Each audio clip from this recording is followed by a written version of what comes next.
Bonjour à toutes et à tous. C'est le dernier webinaire de ce cycle sur l'industrie circulaire. Le sujet d'aujourd'hui s'appuie sur le chapitre 3 de l'étude, accélérer, et il porte sur les leviers pour opérer un pivot vers l'industrie circulaire et accélérer son passage à l'échelle.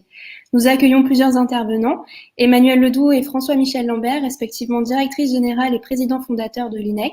Nous accueillons également Alexis Mas, qui est président du Forum pour l'investissement responsable, le FIR. Nous accueillons Hortense Brunier, directrice développement durable et économie circulaire du GIMELEC, le premier groupement des entreprises de la filière électronumérique française. Et enfin, Xavier Herman, partenaire chez Iota Capital, un fonds d'investissement pour l'industrie du futur. Tout de suite, je laisse la parole à Emmanuel Ledoux, peut-être pour nous présenter du coup les freins et les leviers qui ont été identifiés dans l'étude et finalement comment le pivot vers l'industrie circulaire est apparu comme essentiel et ayant besoin de soutien. Bonjour à tous. Déjà, merci infiniment de nous retrouver pour cette troisième session du webinaire, de webinaire autour de l'industrie circulaire. Donc, pour rappeler un peu le contexte, on s'est lancé dans cette entreprise avec le cabinet de conseil OPO, qui est aujourd'hui représenté par Grégory Recha, il y a un peu plus d'un an. Alors, dans le contexte un peu de début du confinement, où on entendait, il y avait une réflexion qui était très forte, qui était posée sur les questions d'industrie, les questions de relocalisation, la question de la sécurisation des chaînes d'approvisionnement qui se posait de façon très prégnante au moment du premier confinement, je pense qu'on peut dire encore maintenant. Et donc l'idée a été de lancer ce panorama de l'industrie circulaire d'une part, donc le côté un peu observation, et surtout de regarder comment on était en capacité de soutenir, d'accélérer, de mobiliser pour un vrai pivot de la part des entreprises. Donc pour ce faire, il y a eu des études à la fois qualitatives avec des entretiens, mais également quantitatives. Et ça nous a permis de faire quelques observations qui ont du sens, je pense, aujourd'hui, pour au moment où l'idée, c'est vraiment d'accélérer et de mettre en œuvre. Alors déjà, tout en acceptant complètement l'idée qu'il y avait forcément nous des biais dans les réponses qu'on a pu avoir. Déjà, c'était soit des entreprises qu'on connaissait, donc dès lors qu'on les connaissait, évidemment, la question de l'économie circulaire, c'était déjà un petit peu posée chez elles, d'une part, ou alors c'est celles qui ont fait le choix de répondre. On n'a pas eu de tentative de velléité d'être sur une logique de représentativité des structures qu'on a interrogées. Sauf à se dire qu'on ne voulait pas se coincer entre guillemets dans une filière ou encore dans un territoire, dans un champ géographique. Donc c'est des entreprises toutes filières et un petit peu partout. Alors ce qu'on a pu voir au travers des entreprises qu'on a pu donc interroger, c'est 85% d'entre elles, des répondantes, ont indiqué qu'elles étaient intéressées par cette dimension de transition vers l'économie circulaire, d'une part, mais que même au-delà de ça, elles estimaient nécessaire dans la poursuite de leurs activités. Mais par contre, seulement 36%, encore une fois, de celles qu'on a interrogées, étaient déjà engagées dans un modèle circulaire. Donc voilà, on est quand même sur un sacré décalage qu'on retrouve, encore une fois, après, là, c'est des chiffres qui valent ce qu'ils valent dans la mesure où on n'a pas encore une fois, de velléité de représentation, de représentativité. Mais pour autant, on voit bien qu'il y a quand même encore une vraie différence sur ce sujet entre l'envie, même au-delà de l'envie, l'identification de la nécessité de la transformation d'un côté et la mise en œuvre effective d'un autre côté. Ce qui est à la fois un petit peu dommage, on se dit qu'on a perdu du temps, mais qui est quand même surtout très encourageant pour la suite. Alors, quand on leur demande pourquoi, elles sont donc identifiées un certain nombre de freins, alors qui sont toujours un peu ceux qu'on retrouve en matière d'économie circulaire, à savoir le frein réglementaire. Parfois, on est quand même sur des mises en œuvre qui sont compliquées et dès lors qu'il existe un risque juridique sur les réemplois, le statut de déchet, enfin voilà, tous les sujets qu'on peut rencontrer un peu quotidiennement, ça peut être un sacré frein de mise en avant. des problèmes économiques aussi. En l'état, il y a une dimension de surcoût qui est importante dès lors qu'on transforme le modèle économique. Et puis aussi, de l'autre côté, finalement, une perception de la part des entreprises, de la part des structures économiques, que la demande, elle n'est pas si mature, elle n'est pas si mûre que ça.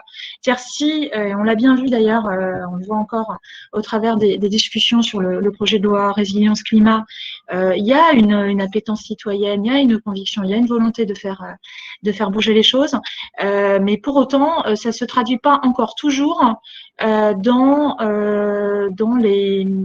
les actions des consommateurs, que ces consommateurs, ils soient des entreprises ou des particuliers.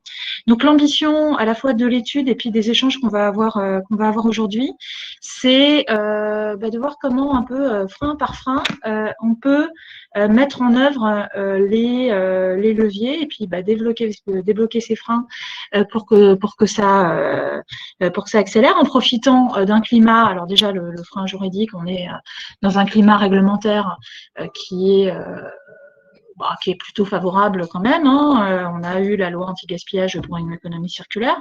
On attend certes pas mal des décrets de mise en œuvre, mais petit à petit, on a quand même un champ réglementaire qui se dessine et qui est de plus en plus clair pour les acteurs, même si tout ça prend forcément un petit peu de temps.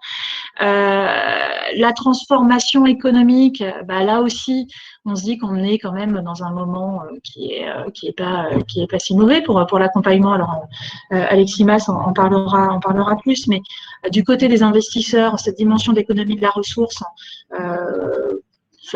commence à exister un peu, même si on n'est pas encore au niveau de la prise en compte des enjeux carbone, mais la dimension ressources arrive sur le devant de la scène d'une part, et autre élément de transformation et de soutien à la transformation des filières, la transformation de la commande publique, qui est peut-être le secteur sur lequel nous, en tout cas à l'INEC, on s'attache le plus à travailler. La commande publique en France est autour de 10% du PIB.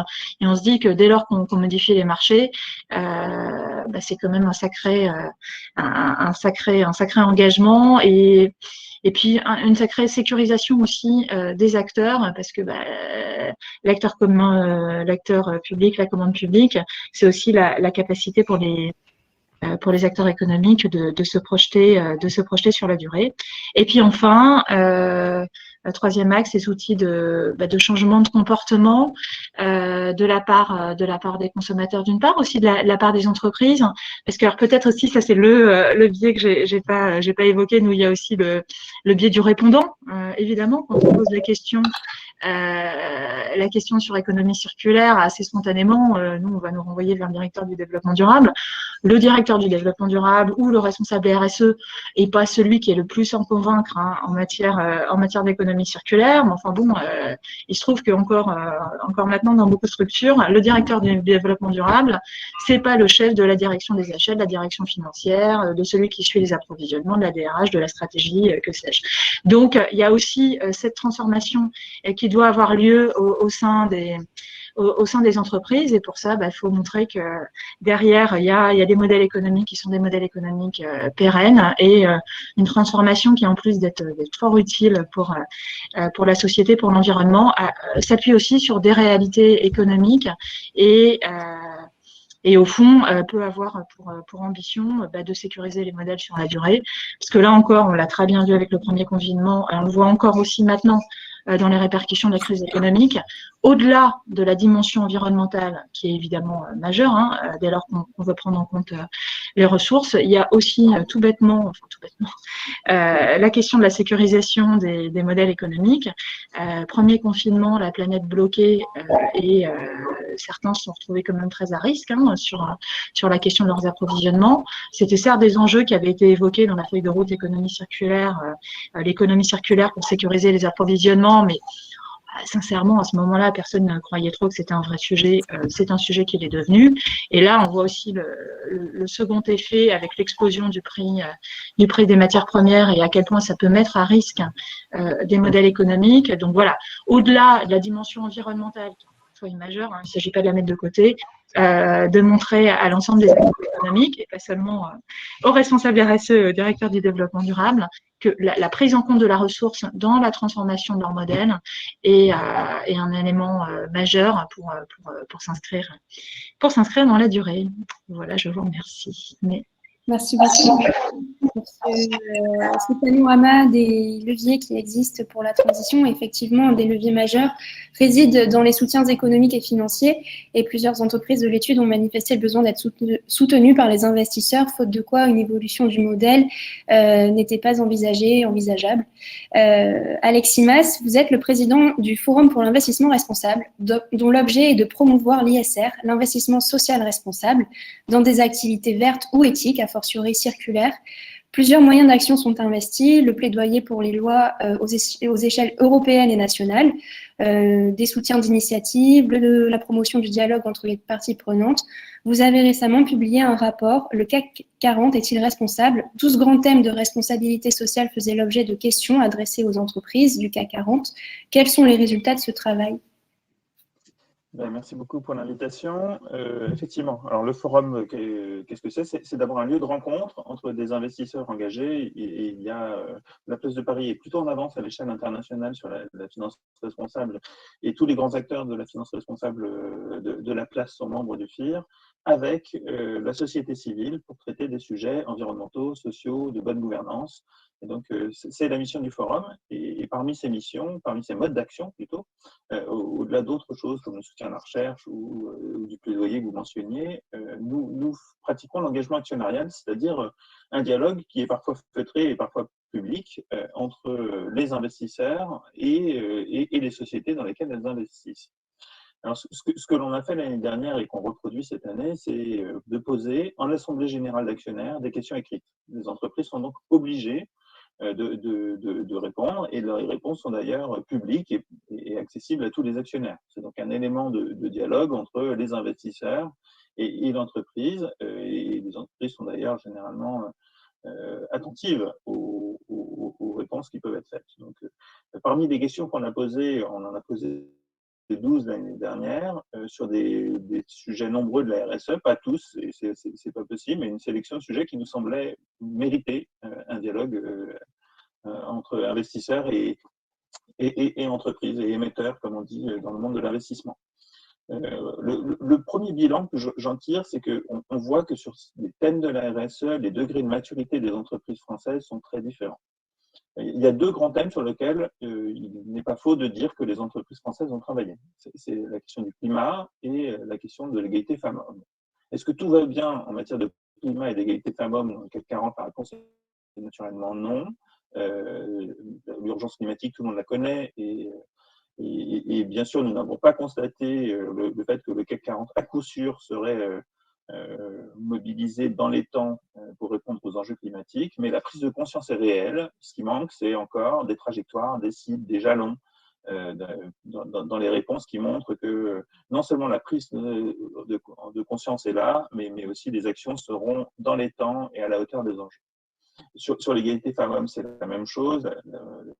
La loi sur l'index fait que tous les actes RH ont été revus dans les grandes entreprises, et honnêtement, un certain nombre de questions d'égalité femmes-hommes ont beaucoup progressé. Est-ce que ça veut dire que ça suffit? La réponse est naturellement non. On sait que la féminisation des COMEX et des conseils d'administration a beaucoup progressé.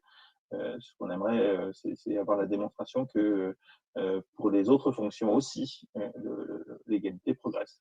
Mais sur ces deux thèmes-là, les grandes entreprises ont travaillé.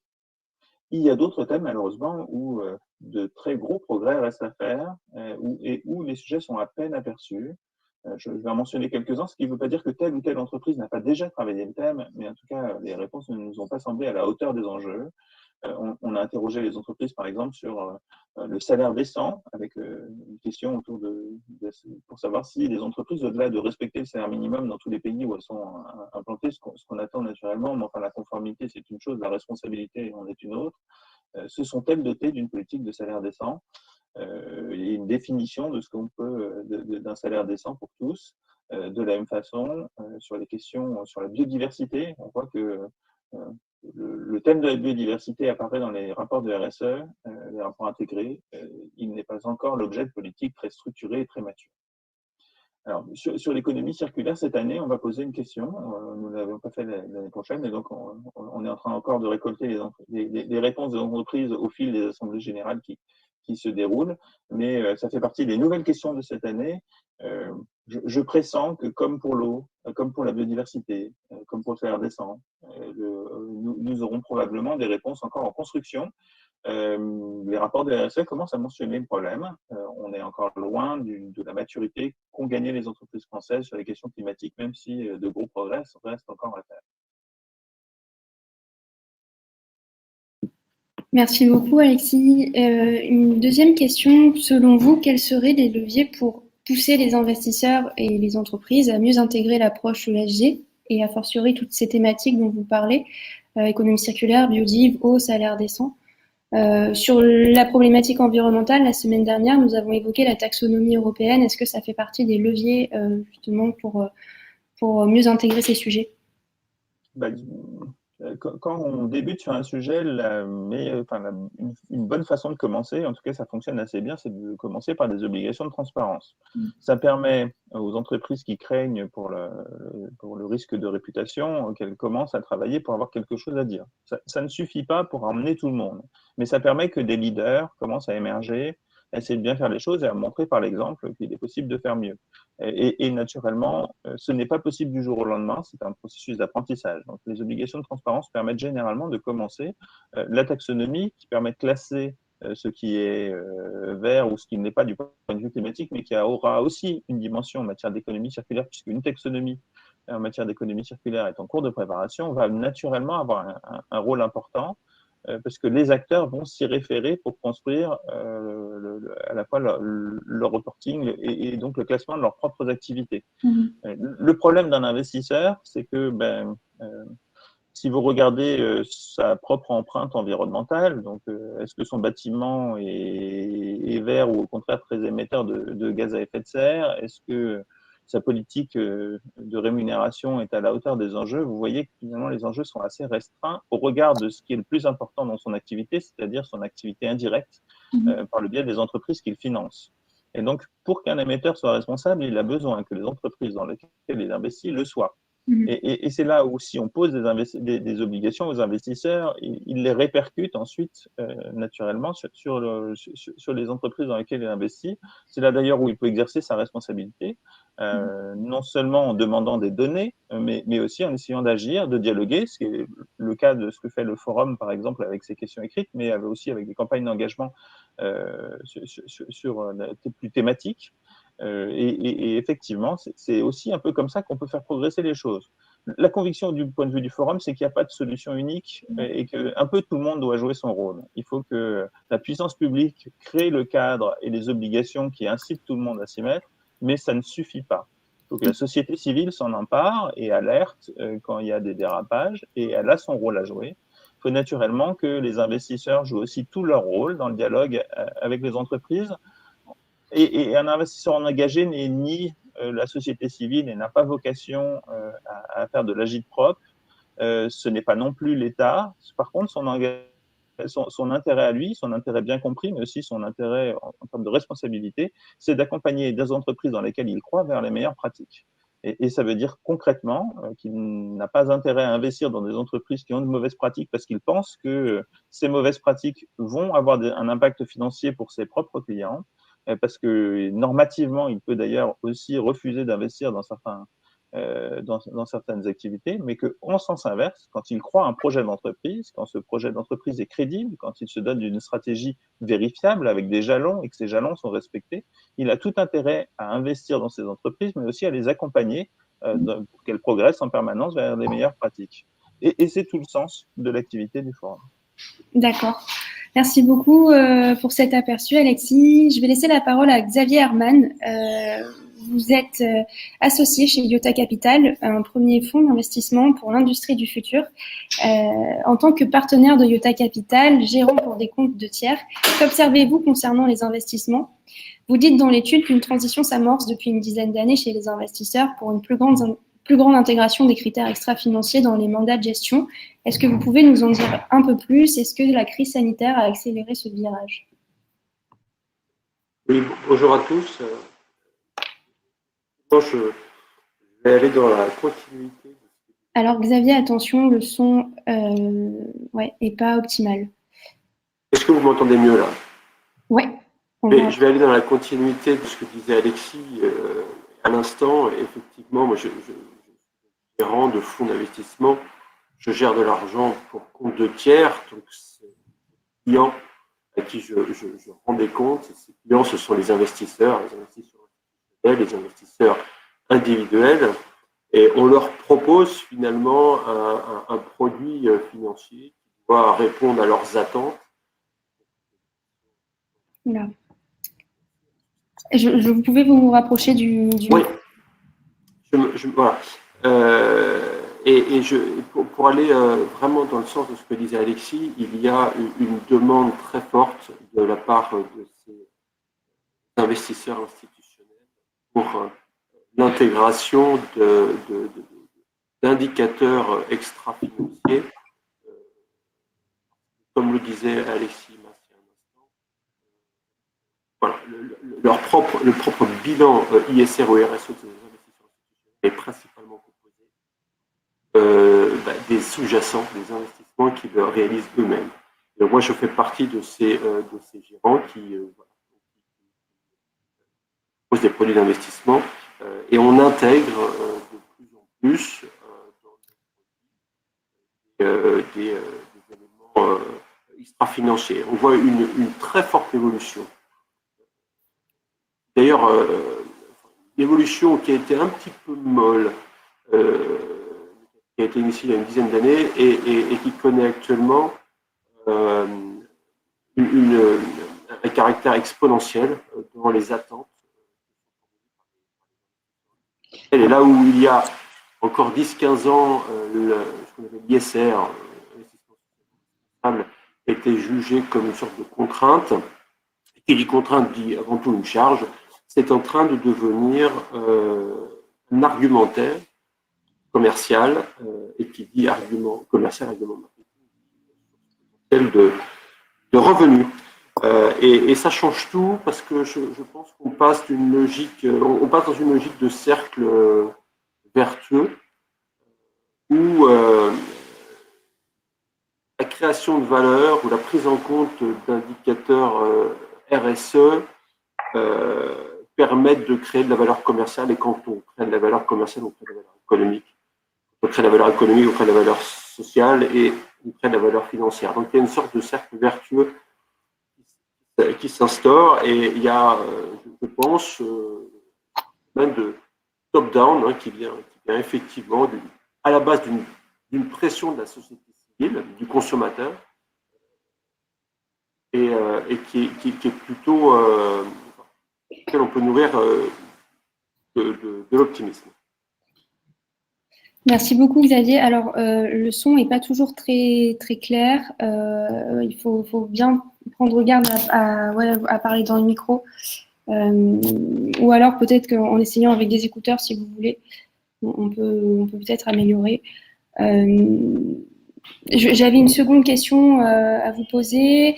Pour vous, le renouveau industriel doit répondre à des objectifs de décarbonation. Pourquoi avoir choisi de définir du coup l'industrie du futur comme une industrie plus verte et non pas uniquement 4.0?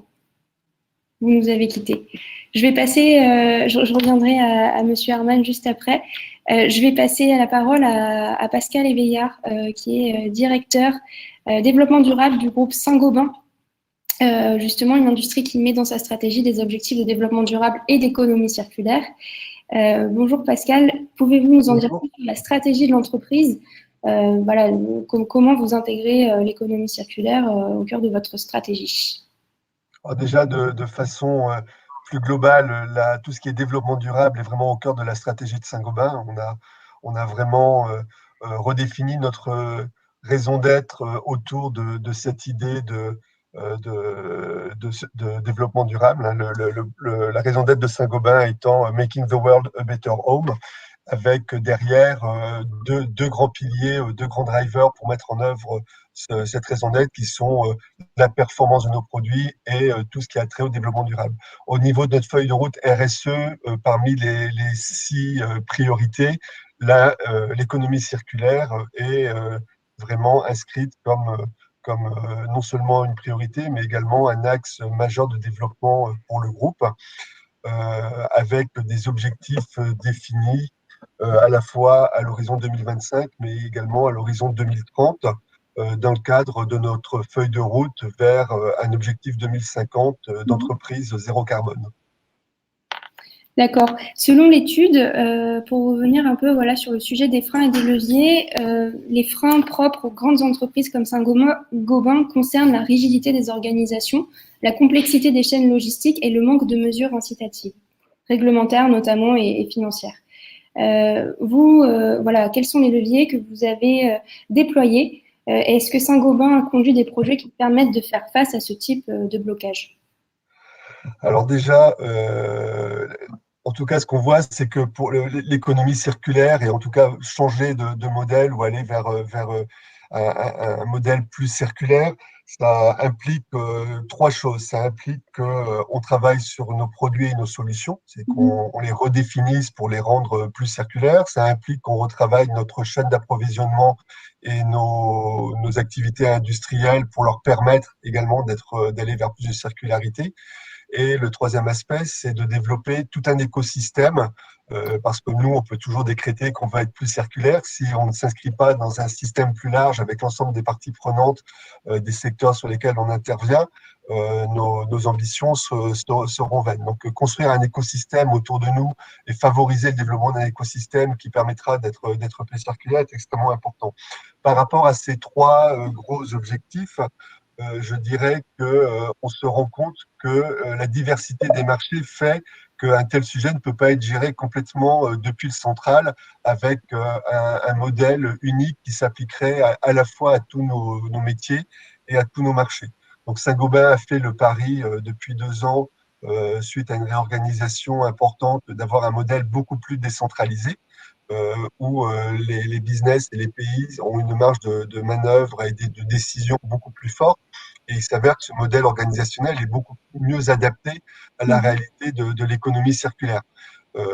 Parce que les contextes réglementaires sont différents, les demandes des clients sont différents, la nature des produits que l'on offre est différente, et les écosystèmes à mettre en place vont être également très différents. Donc, ça justifie de penser l'économie circulaire vraiment au niveau local pour apporter les meilleures réponses. Même si on a un certain nombre de réponses qui vont dépendre de nos travaux de R&D, donc qui vont permettre de faciliter la mise en œuvre de stratégies locales, mais ces stratégies doivent vraiment être inscrites dans des business models les plus locaux possibles. Donc ça, c'est la première chose. Sur l'aspect réglementaire, il est vrai que quand on veut passer sur un modèle plus circulaire, qui dit modèle alternatif, dit, en tout cas dans un premier temps, un effort supplémentaire, des coûts potentiellement supplémentaires. Donc là, le gros enjeu auquel on se trouve confronté, c'est de faire en sorte que ces alternatives qu'on va proposer puissent apparaître compétitives aux yeux du marché.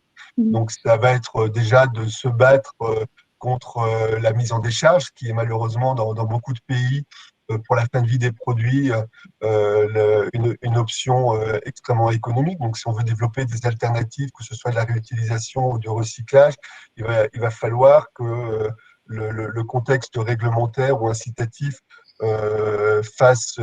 favorise le passage de la mise en décharge vers les alternatives. C'est également permettre que toutes les ressources alternatives aux ressources non renouvelables, que ce soit des ressources recyclées ou des ressources biosourcées, soient facilement accessibles et accessibles à des coûts compétitifs par rapport à la ressource vierge. C'est vrai qu'aujourd'hui, on a des tensions sur les ressources secondaires, les contenus recyclés, qui font que dans un certain nombre de cas, la matière recyclée devient plus chère que la matière vierge, ce qui est paradoxal et potentiellement désincitatif. Donc là, il est important que les politiques publiques aident à maintenir la compétitivité de ces ressources secondaires. Et puis, enfin, par rapport comment dire, à l'aspect des chaînes, de la complexité de l'écosystème à mettre en place, on croit beaucoup au partenariat avec des entreprises vraiment de proximité.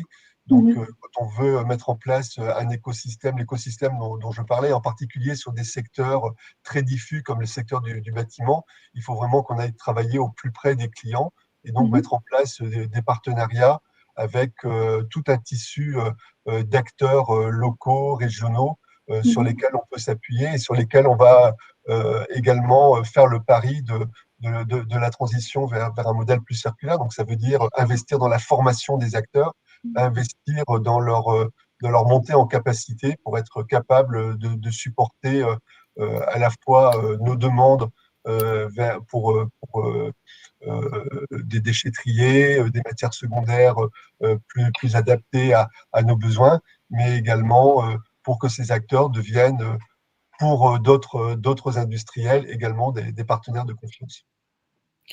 Merci beaucoup pour cet aperçu de toutes les actions que vous mettez en place pour justement faire face au blocage, que ce soit la rigidité des organisations, la complexité des chaînes logistiques, le manque de mesures réglementaires incitatives. On y reviendra un petit peu après avec Hortense Brunier, mais là, je vais repasser la parole à Xavier, avec qui on a eu des petits problèmes de son. Je vous posais la question suivante. Le renouveau industriel doit répondre à des objectifs de décarbonation selon Iota Capital. Et pourquoi avoir choisi de définir l'industrie du futur comme une industrie plus verte et non pas uniquement 4.0 ? On a effectivement autour d'une conviction forte. Vous pouvez il est nécessaire dans le pays un renouveau industriel et de favoriser, de dynamiser l'emploi industriel en région. On a donc créé un fonds d'investissement lié à cet objectif de dynamisation industrielle autour de différentes thématiques, notamment la robotisation, digitalisation, mais également la décarbonation. Un objectif extra-financier dans lequel on a une réduction des émissions carbonées, développer une méthodologie propre avec un partenaire. Et on compte finalement les tonnes de carbone comme on compte les euros. Et on informe bien entendu nos investisseurs institutionnels. Et l'objectif, c'est effectivement d'opérer entre le moment où on investit et le moment où on sort, d'opérer une réduction significative des émissions de carbone et de le reporter à nos investisseurs. D'accord. Merci beaucoup pour vos réponses. Si vous avez des questions dans le chat, n'hésitez pas à les poser et nos invités les reprendront. Donc, on l'a vu, il y a des soutiens financiers, il y a également des soutiens réglementaires et des soutiens en termes de changement de comportement. Je vais passer la parole à Hortense Brunier, qui est directrice développement durable du GIMELEC, le groupement des entreprises de la filière électronumérique française, qui représente environ 200 entreprises. Déjà, peut-être, Hortense, vous souhaitez nous présenter rapidement le GIMELEC et ses actions en faveur d'un pivot vers l'industrie circulaire. Oui, bonjour à tous et merci pour cette invitation. Donc le GIMELEC, qu'est-ce que c'est ? C'est effectivement le groupement des entreprises de la filière électronumérique en France. Nos membres sont des petites et des grandes entreprises qui conçoivent et déploient les technologies électriques et numériques pour le pilotage optimisé et sécurisé des énergies, des infrastructures, de l'industrie, des bâtiments et l'électromobilité. Donc on a des des technologies qui sont indispensables pour la neutralité carbone 2050. Et par exemple, nous œuvrons pour des bâtiments intelligents et performants en efficacité énergétique. Ce sont des solutions de gestion active des énergies qui permettent de réaliser, par exemple, dans les bâtiments, jusqu'à 60% d'énergie. On a également des équipements qui permettent des boucles locales d'énergie grâce à l'autoconsommation et des réseaux électriques intelligents locaux. D'autres équipements qui permettent une industrie plus sobre, productive et connectée, et notamment la digitalisation des usines, la maintenance prédictive des éléments de la chaîne de production, donc tous ces éléments qui permettent de limiter les déchets et également d'atteindre certaines économies d'énergie annuelles. On a également des équipements qui permettent de décarboner les infrastructures du numérique. Et les modèles d'affaires circulaires qui sont développés par nos industriels sur les biens professionnels sont indispensables donc à la transition énergétique et se déclinent de la manière suivante. En fait, tout au long du cycle de vie, l'équipement et les matières qu'il compose sont utilisés de manière optimale en fonction de leur usure. On a plusieurs boucles qui peuvent être décrites à chacun des stades successifs de la vie de l'équipement. En amont avec la maintenance avancée pour allonger la durée de vie des produits. Ensuite, la réparation, le remanufacturing qui permettent d'extraire des composants en état de fonctionner pour les réintégrer dans le cycle productif. Et puis, en étape ultime, le recyclage.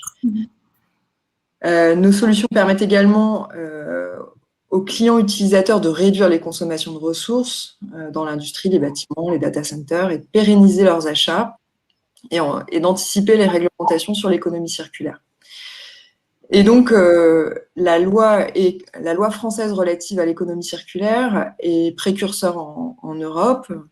Effectivement, la France est le premier pays européen à disposer d'un cadre réglementaire sur le sujet. Et alors, on constate bien sûr des mesures qui sont ambitieuses et transformatrices qu'on salue, notamment par exemple avec le renforcement des filières de responsabilité élargie des producteurs, la création d'objectifs de réparation, de réutilisation et de réemploi, au-delà des objectifs de collecte et de recyclage, ce qui est très bien, et également la création de nouvelles filières REP, comme par exemple la REP bâtiment ou sur les emballages professionnels.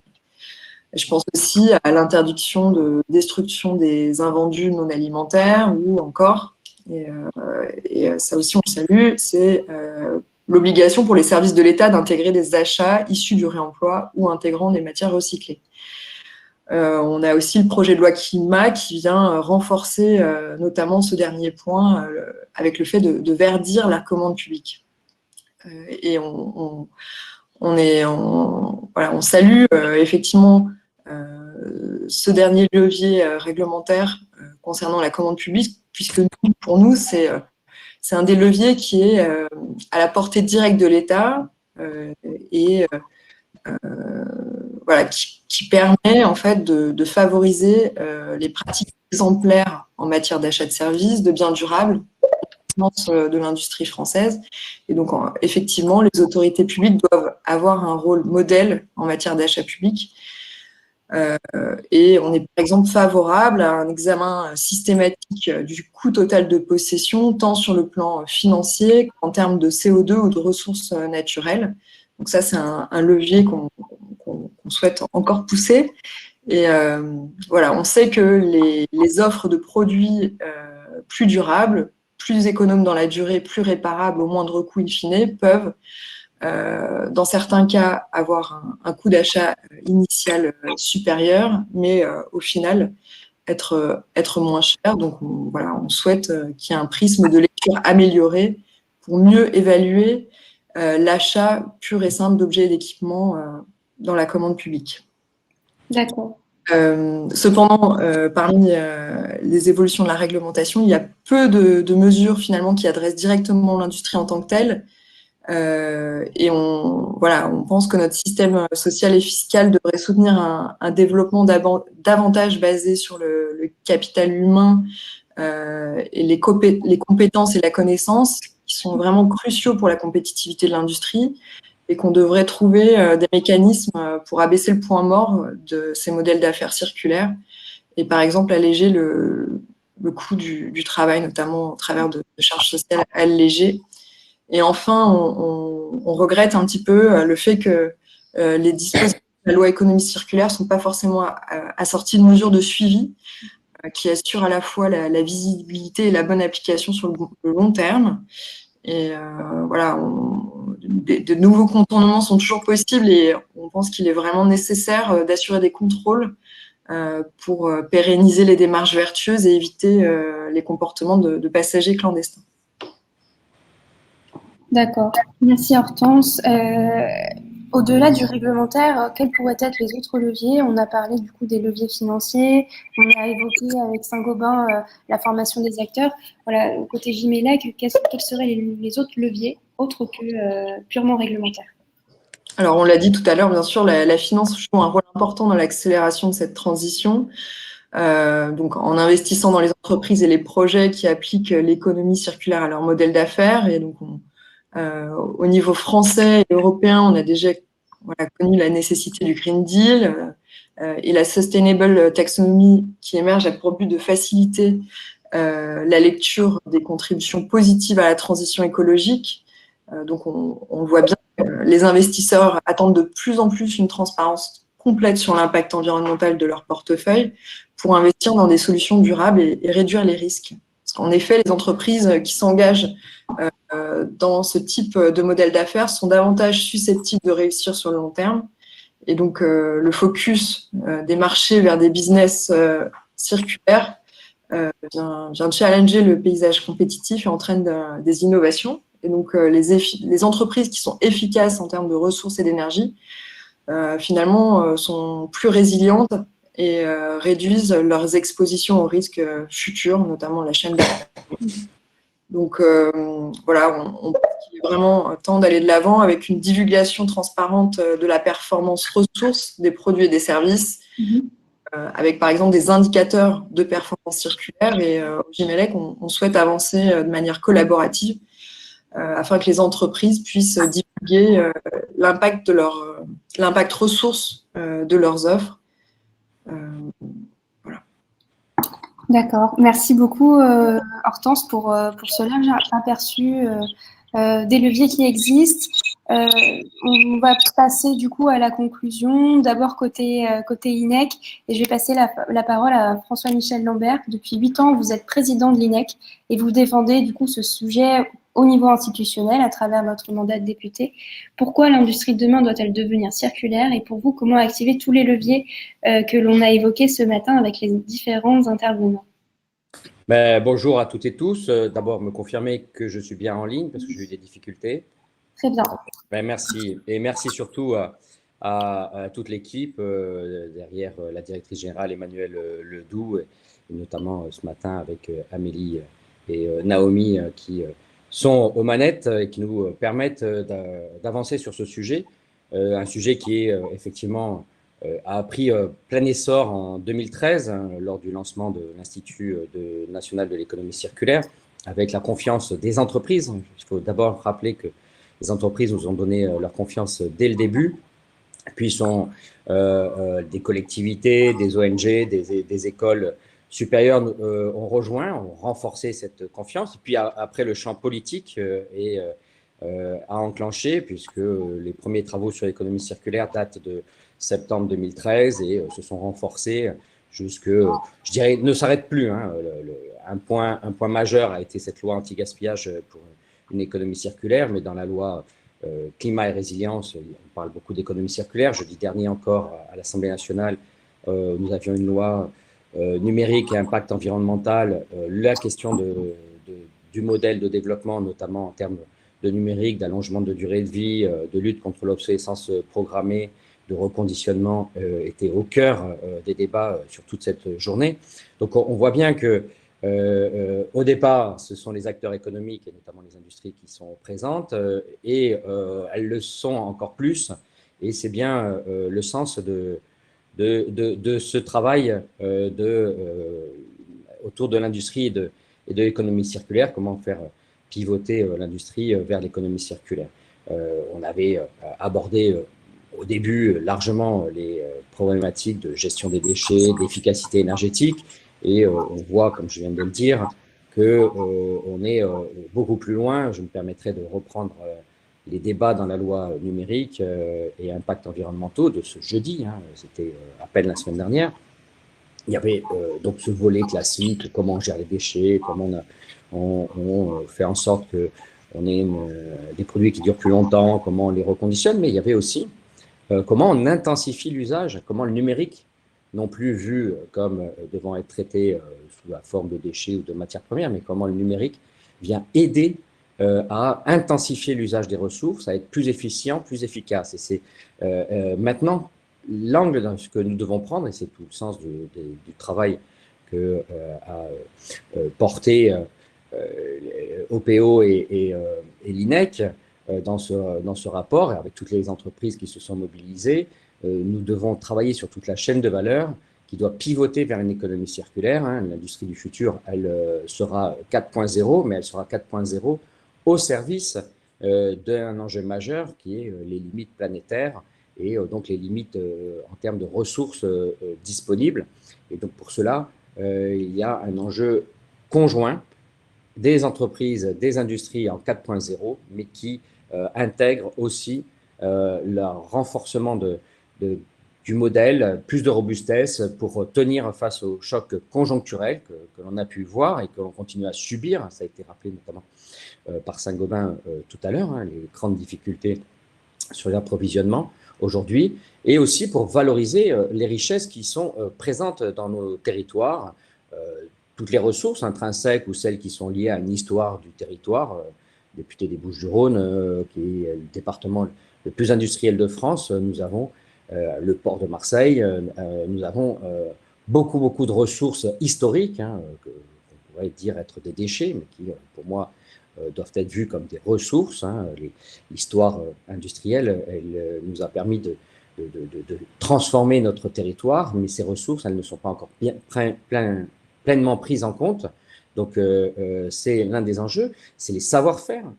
Chaque territoire a ses particularités. Un territoire comme les Bouches-du-Rhône est un territoire quand même à culture très industrielle. On en trouve d'autres, notamment, je pense, à la Seine-Maritime, évidemment.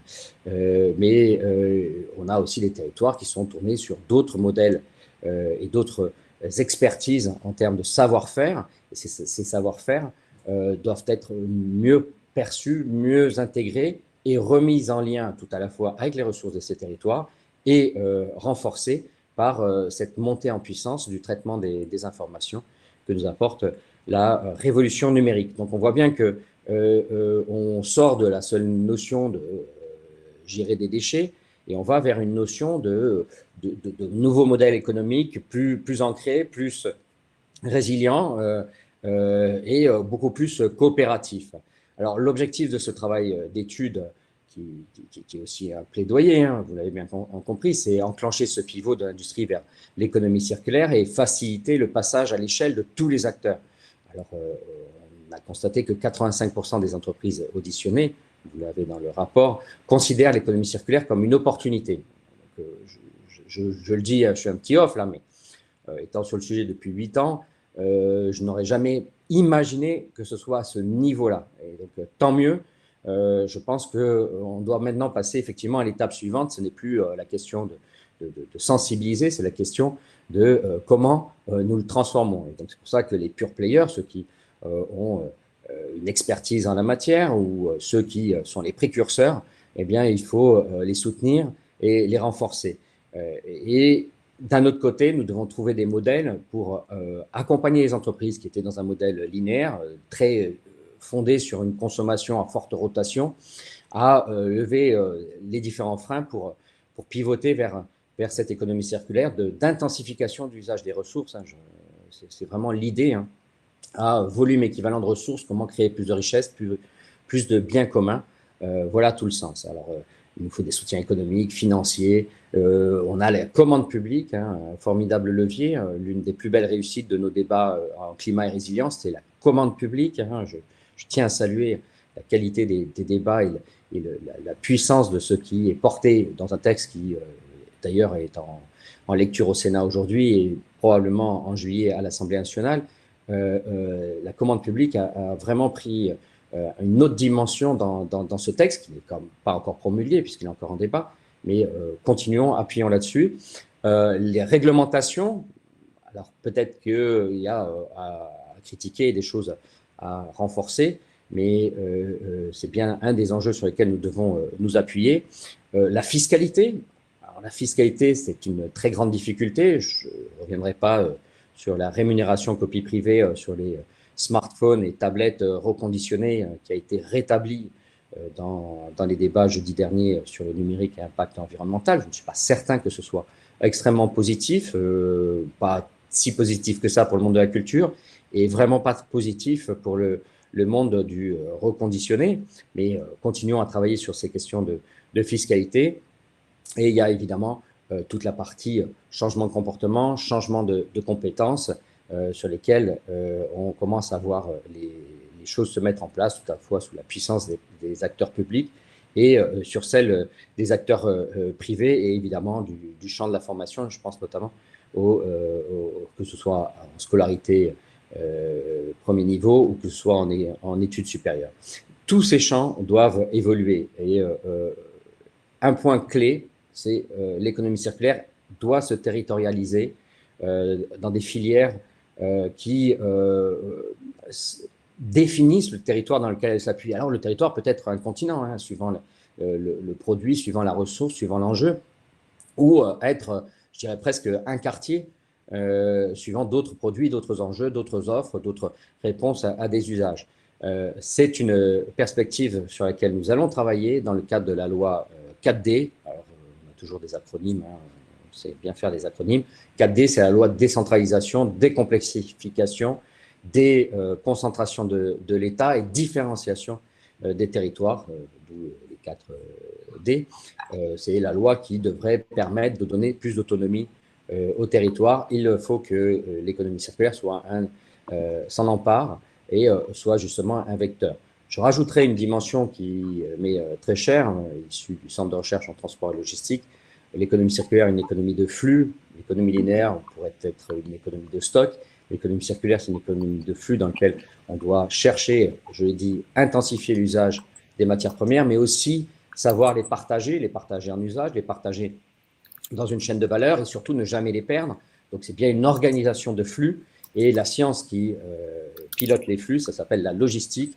Donc, nous avons aussi un autre champ à ouvrir qui sera l'industrie, l'économie circulaire et la logistique comme levier. Je finirai par remercier toutes les entreprises qui ont participé, évidemment tous les membres de l'Institut national de l'économie circulaire qui nous permettent d'arriver à des productions de très haut niveau et qui sont remarquées et remarquables au niveau international, je pense notamment au niveau européen. Je remercie toute mon équipe, les partenaires. C'est une étude qui est pionnière, on pourrait le dire en France, elle l'est pionnière, je pense, en Europe, et elle sera une référence internationale. Satisfaisons-nous déjà du travail accompli, félicitations à vous toutes et vous tous, mais allons aussi plus loin, appuyons-nous sur ce travail. Merci encore. Merci beaucoup François-Michel pour ces mots. Avant de répondre aux questions, je laisse aussi un mot à Grégory Richat, co-auteur de l'étude, afin de conclure pour OPO. Oui, bonjour à toutes et à tous. Merci Amélie. Au nom de toute l'équipe d'OPO, je tenais aussi à remercier déjà tous les intervenants des 3 webinaires. Donc là, on clôture le dernier, ça passe vite. On remercie aussi tous les contributeurs à l'étude pivotée vers l'industrie circulaire, donc François-Michel et voilà, tout on a parlé très longuement. Et merci aussi aux équipes de l'INEC. Effectivement, je boucle la boucle avec l'introduction d'Emmanuel. On a lancé le projet en mars dernier de faire cette étude-là parce qu'on voyait un gros manque d'approches, de méthodes, d'exemples qui permettent de donner les clés aux entreprises, aux institutionnels, aux régions, de comprendre l'enjeu de pourquoi il faut pivoter vite et fort et de comment y aller, donc quel levier. Donc on est très heureux d'arriver 1 an après à faire ces webinaires-là et puis avoir cette étude-là. Donc merci à l'INEC, merci à toutes les équipes d'OPO. Alors peut-être pour conclure, moi, si on prend le point de vue industriel, effectivement, on voit tous les freins qu'il y a. Nous, ce qu'on apprend au PO, parce qu'on accompagne des transformations chez les industriels de la start-up, PME jusqu'au grand groupe, c'est qu'il faut transformer la façon dont on transforme l'industrie aujourd'hui. On a beaucoup insisté sur le 4.0 et des usines propres depuis 10 ans, et ça, c'était indispensable pour retrouver une vitalité dans les territoires et de retrouver de l'industrie dans les territoires. On l'a vu avec les Gilets jaunes, c'était il n'y a pas si longtemps. Voilà, on fait encore les frais de la désindustrialisation. Et donc, ces 10 dernières années ont vraiment redonné de la couleur à l'industrie en France, et ça, c'est super. Maintenant, il faut vraiment amorcer une deuxième phase de transformation de l'industrie qui aborde toute la chaîne de valeur, comme on l'a vu sur l'ensemble des webinaires, des appros au business model, en passant à la vision des entreprises, au engagement des équipes, et à de nouveaux types de cœurs d'usine qui intègrent la circularité, ainsi que la décarbonation en plus du 4.0. Et c'est ça qui fera vraiment l'industrie du futur par rapport aux enjeux des 10 prochaines années.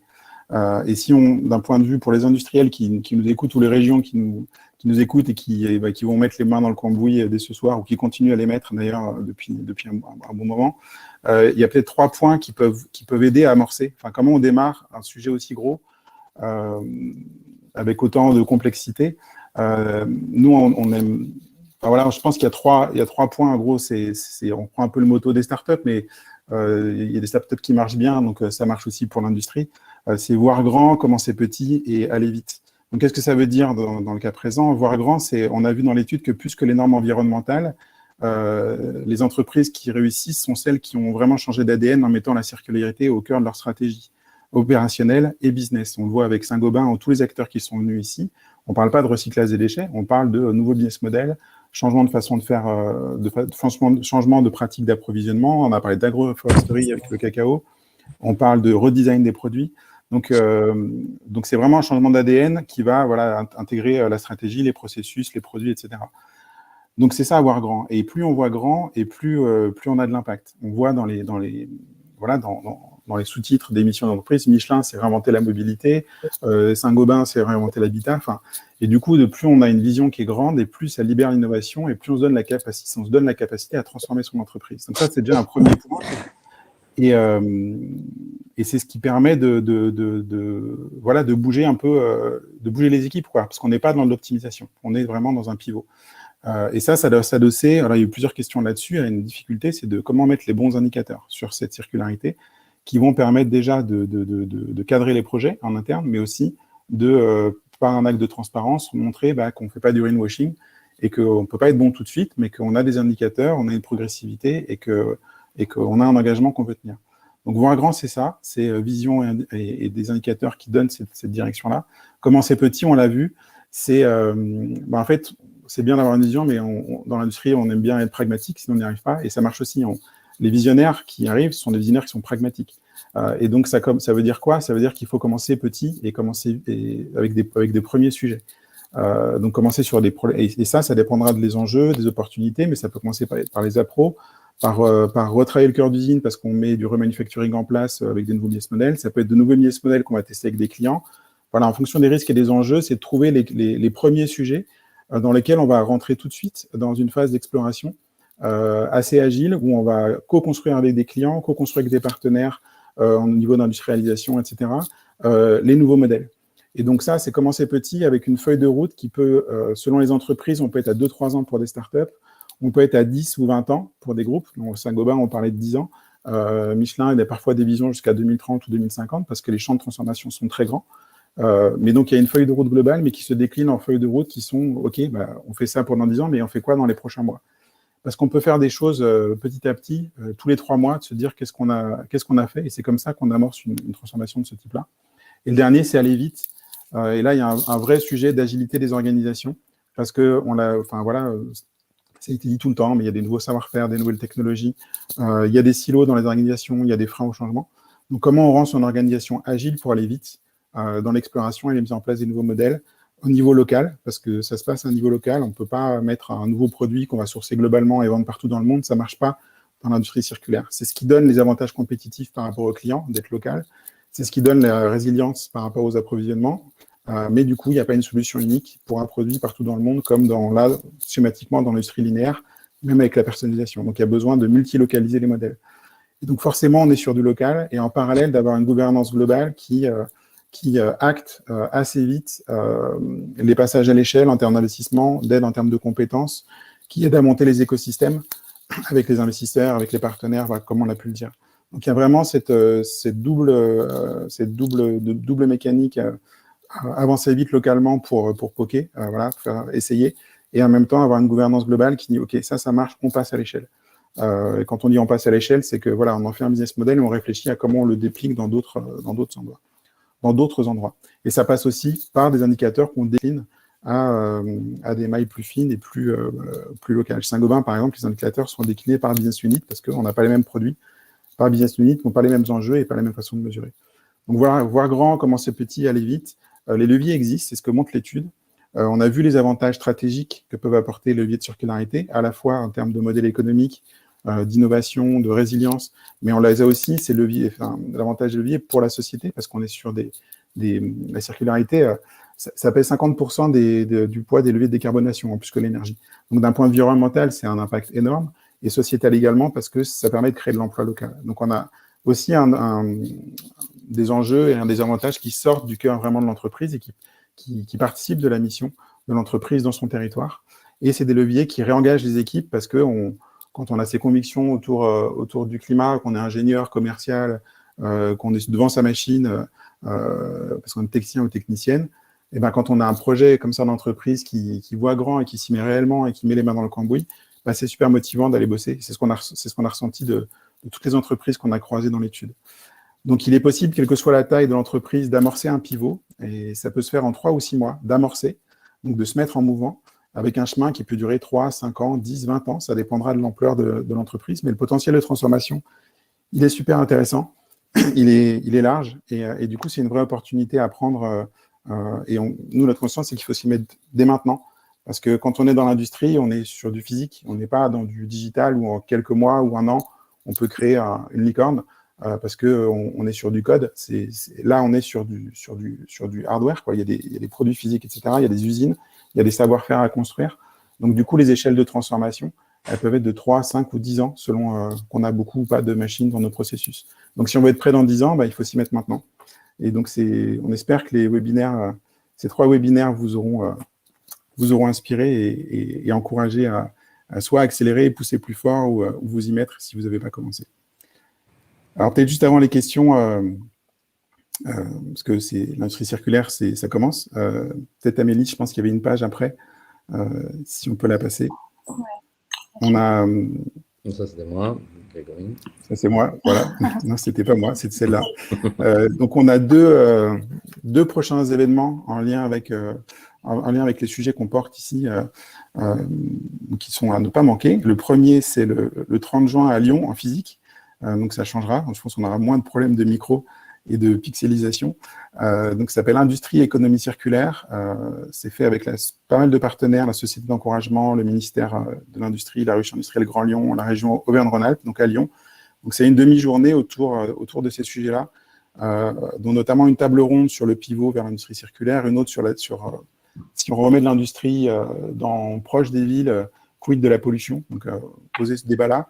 Et puis, les nouveaux modes collaboratifs avec la ruche industrielle qui propose d'autres formes d'innovation autour de la circularité notamment. Donc ça, c'est un événement le 30 juin et un autre qui aura lieu en septembre. Donc, vous donnera la date qu'on refait un autre webinaire en partenariat INEC et OPO. Et cette fois, on va faire intervenir des acteurs des territoires. Donc, avec le thème un peu territoire et nouveaux modèles circulaires. Comment des régions, des métropoles, des biorégions ou autres peuvent s'approprier cette industrie circulaire et comment structurer des stratégies pour devenir demain, quand on dit demain, c'est vraiment l'année prochaine ou dans les 3 prochaines années, des fers de lance ou des pionniers aussi, être la première région circulaire de France, ou comment intégrer ça dans des vraies stratégies régionales très fortes, ce qui est souvent présent, mais en filigrane des stratégies de développement économique des régions, Donc voilà, on va structurer un webinaire au moins autour de ça en septembre. Je pense que du coup, c'est l'heure de passer aux questions. J'en avais noté 2, parce que je suis chargé des questions, mais Amélie, si tu peux prendre le relais. Il y avait une première qui était de Aurélien Bruel autour de quels sont les outils d'aide à la décision permettant d'évaluer le niveau de maturité des entreprises en termes d'économie circulaire pour aider les investisseurs à orienter leur futur financement. Peut-être Pascal, je ne sais pas, comme vous, côté industriel, est-ce que vous avez comment vous connectez un petit peu les décisions que vous prenez avec vos investisseurs avec quel type d'outils ou quel type d'approche pour convaincre vos investisseurs? C'est déjà leur expliquer ce que l'on fait et ce que l'on poursuit en termes d'objectifs. Je pense que déjà, ça a été dit par un autre intervenant. Ce qui est déjà important, c'est de disposer d'indicateurs, de les communiquer et de montrer l'ensemble des actions que l'on réalise. Donc pour nous, je dirais, à ce stade, c'est le principal point. Contrairement au CO2 sur lequel on est extrêmement questionné et challengé, je dirais que sur l'économie circulaire, c'est pas encore vraiment le cas. Les investisseurs aujourd'hui nous posent plein de questions. On a eu récemment notre assemblée générale. On a beaucoup de questions sur le sujet du carbone, sur l'économie circulaire. Il y en a encore beaucoup moins. Donc je pense qu'il y a aussi un vrai sujet du côté des investisseurs pour également faire monter le sujet en puissance, ne pas le considérer uniquement sous l'angle qu'est-ce que vous faites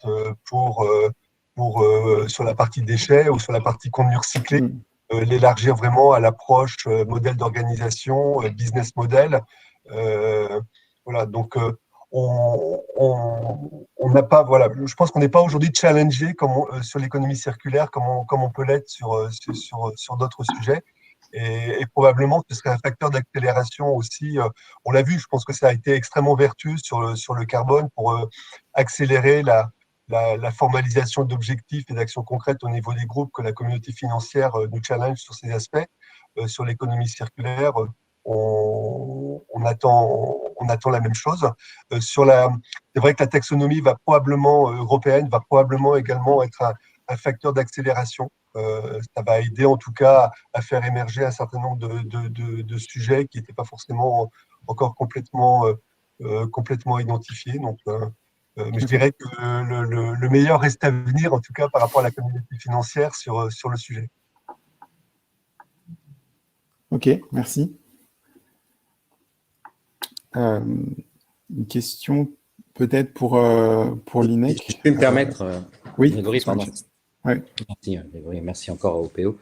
Je complète la question, parce que ça m'intéresse beaucoup, de savoir si l'angle de la difficulté, de la résilience, des questions d'approvisionnement peut aussi être un levier, parce que vous venez juste de nous comparer, les investisseurs regardent pas encore l'économie circulaire comme on regarde la question carbone, mais peut-être est-ce qu'ils commencent à regarder l'économie circulaire comme plutôt des opportunités, des enjeux de plus de résistance, de résilience à des effets conjoncturels.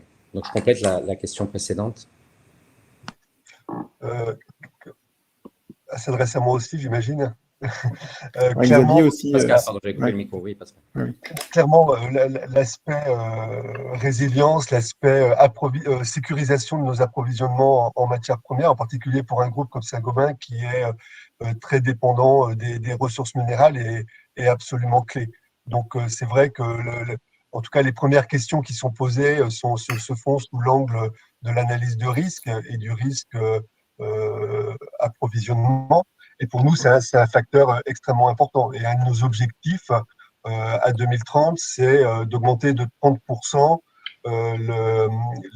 l'évitement de ressources non renouvelables utilisées pour la fabrication de nos produits. Donc, on est vraiment dans cette logique-là de réduire notre dépendance par rapport à des ressources non renouvelables pour aller vers une diversification de nos approvisionnements, hein, donc élargissement vers le biosourcé et vers les matières premières secondaires ou les coproduits d'autres industries, avec en effet un aspect important de résilience. L'autre aspect qui est important pour nous, et on voit bien tout ce qui est carrière pour extraire des ressources naturelles devient de plus en plus un challenge. Il y a une vraie sensibilisation aussi des populations locales à la préservation des espaces naturels et la biodiversité.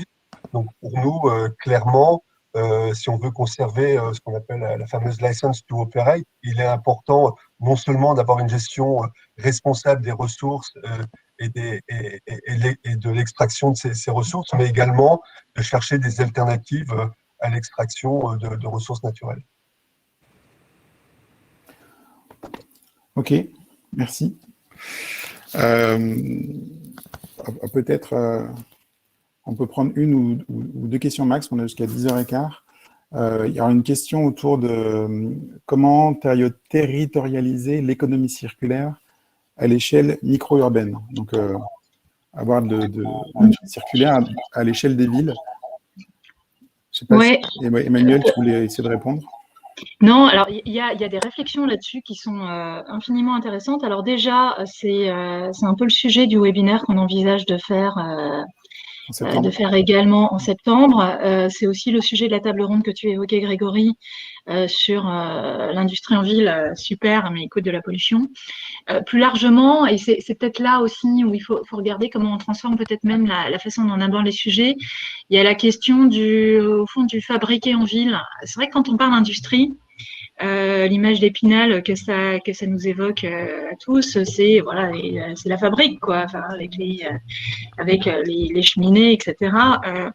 Alors qu'au fond, un brasseur en ville, c'est aussi de l'industrie, c'est de la production. Donc voilà, il y a ce sujet, il y a sans doute un sujet à la fois d'identification de l'existant. Il y a beaucoup de choses qui se mettent en place et d'être en capacité un peu d'avoir une vraie vision de ce maillage d'une part, et de regarder au niveau des collectivités, des territoires, comment c'est des sujets qui peuvent être accompagnés, parce que dès lors qu'on parle urbain, on parle foncier, en France on parle foncier cher, donc voilà, c'est forcément des mécanismes qui doivent être accompagnés par la collectivité.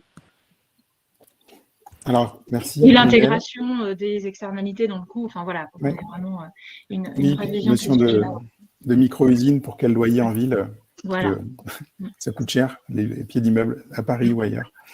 Une dernière question, alors peut-être à Xavier et Hortense, autour de l'innovation. Alors je reformule un petit peu, mais d'Olivier Billard, faut-il attendre que les innovations aient un important degré de maturité avant d'investir, ou doit-on laisser mourir par manque de moyens des solutions nouvelles? Voilà, donc il y a une notion autour de la start-up industrielle. Alors peut-être Hortense, côté Gimelec, cette notion d'innovation sur des nouveaux modèles, enfin, comment vous la voyez, aller vite ou pas aller vite, ou quel frein vous pouvez voir, et Xavier, en tant qu'investisseur, j'imagine que vous êtes sur le court terme, si je caricature, mais à quel point le court terme permet l'innovation entre l'investissement ou pas? Donc peut-être vous deux, et puis après on conclura. Hortense, peut-être d'abord. Je ne sais pas si Hortense est toujours avec nous. Elle avait un impératif. Ah, d'accord. Ouais. Alors, Xavier, peut-être, sur cette notion d'innovation, en tant qu'investisseur, comment vous gérez investir dans des startups industrielles ou des PME qui veulent innover avec de l'investissement dans le dur, avec des logiques d'investissement parfois à court terme? Alors, je ne dis pas que c'est Iota Capital, mais en général, on rencontre beaucoup ça dans les investisseurs classiques. Oui, j'espère. Je suis désolé, j'ai un problème de micro. Ouais, il faut rapprochez-vous, ça marche bien, ouais, voilà. Ouais, j'ai vraiment un problème de micro, je suis vraiment confus. Oui, il y a un sujet effectivement sur le financement du CID. Ah là là, ça va être dur. Ouais, bon. Ah, mais si on vous entend, mais allez-y. Ouais, il y a un problème sur le financement du CID actuellement. Il y a une pénurie de financement sur le